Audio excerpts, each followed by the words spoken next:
ఆ ఇంటికి వెళ్ళి ఆ ఇంట్లో చంద్రబాబు నాయుడు గారు మన మాటలు బహుశా ఎప్పటికీ కూడా ఎవరు కూడా మర్చిపోరేమో. చిన్నపిల్లలు కనపడితే నీకు 15,000, నీకు 15,000, నీకు 15,000. ఆ చిన్నపిల్లల తల్లులు కనపడితే నీకు 18,000, నీకు 18,000, నీకు 18,000. ఆ తల్లులు, ఆ పిన్నమ్మలు, ఆ తల్లుల అత్తలు, వాళ్ళ అమ్మమ్మలు, అంటే ఆ అమ్మలు, ఆ తల్లుల అత్తలు వాళ్ళు కనపడితే మీకు 50,000 నిండాయి కదా, మీకు 48,000, నీకు 48,000, నీకు 48,000, నీకు 48,000.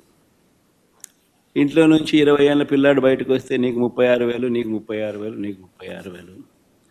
ఇంట్లో నుంచి రైతు కనిపిస్తే, కండువా వేసుకుని రైతు కనిపిస్తే నీకు 20,000, నీకు 20,000, నీకు 20,000. ఇది రొటీన్గా మనకు వినిపించిన మాటలు ఎన్నికలప్పుడు. ఈనాడు చూసినా, ఆంధ్రజ్యోతి చూసినా, TV5 చూసినా, వాళ్ళ ఇళ్ళట్లో నుంచి వచ్చే మాటలు విన్నా, ప్రతి ఇంట్లో రొటీన్గా కూడా ఇవన్నీ కూడా మనకు వినిపించే మాటలు. ఇవే కాకుండా ఈ హామీలన్నిటికీ గ్యారంటీ ఇదిగో బాండ్లు అని చెప్పించారు. బాండ్లు,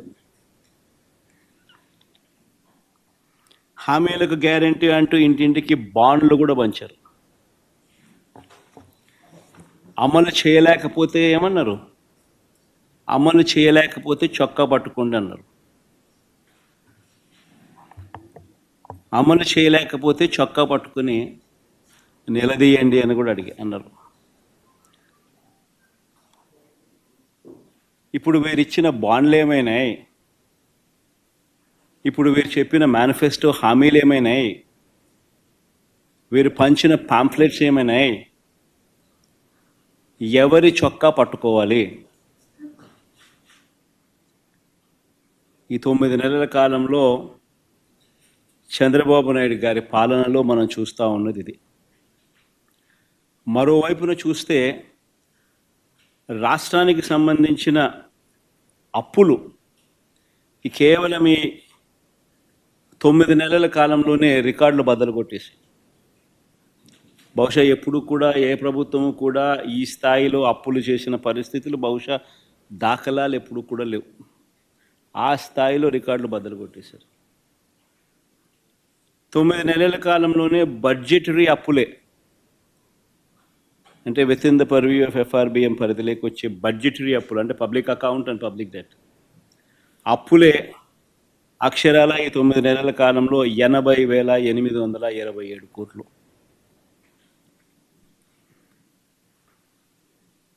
ఇవి కాక ఈ 9 నెలల్లోనే అమరావతి పేరు చెప్పి ఇప్పటికే తెచ్చిన అప్పులు, తేబోతున్న అప్పులు, ఈ రెండు మరో 52,000 కోట్లు.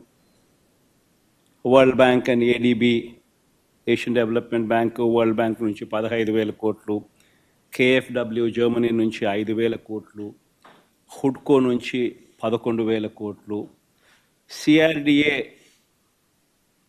ఏకంగా కమిట్ అయిన అప్పులు, అంటే కమిట్ అయినారు, మరో 21,000 కోట్లు మేము రేస్ చేస్తామని చెప్పి. సో చేసిన అప్పులు, చేయబోతా ఉన్న అప్పులు, రాజధాని పేరు చెప్పి మరో 52,000 కోట్లు. ఇవి కాక మార్క్ఫెడ్, సివిల్ సప్లైస్ కార్పొరేషన్ల ద్వారా మరో 8,000 కోట్లు, APMDC ద్వారా తేబోతున్న అప్పులు మరో 5,000 కోట్లు. అన్నీ కలిపితే ఏకంగా తీసుకొచ్చి నా అప్పులు, చేయబోతున్న అప్పులు ఏకంగా 1,45,000 కోట్ల పైమాటే. ఇది నిజంగా ఒక రికార్డు. ఇది ఇంకో రికార్డు. ఎవరు బద్దలు కొట్టలేనంత పెద్ద రికార్డు. ఇన్ని అప్పులు చేసిన సూపర్ 6, సూపర్ 7 ఇచ్చారా? పేదలకు ఏమైనా బటన్లు నొక్కారా? అందరూ ఆలోచన చేయాలి. పోనీ కనీసం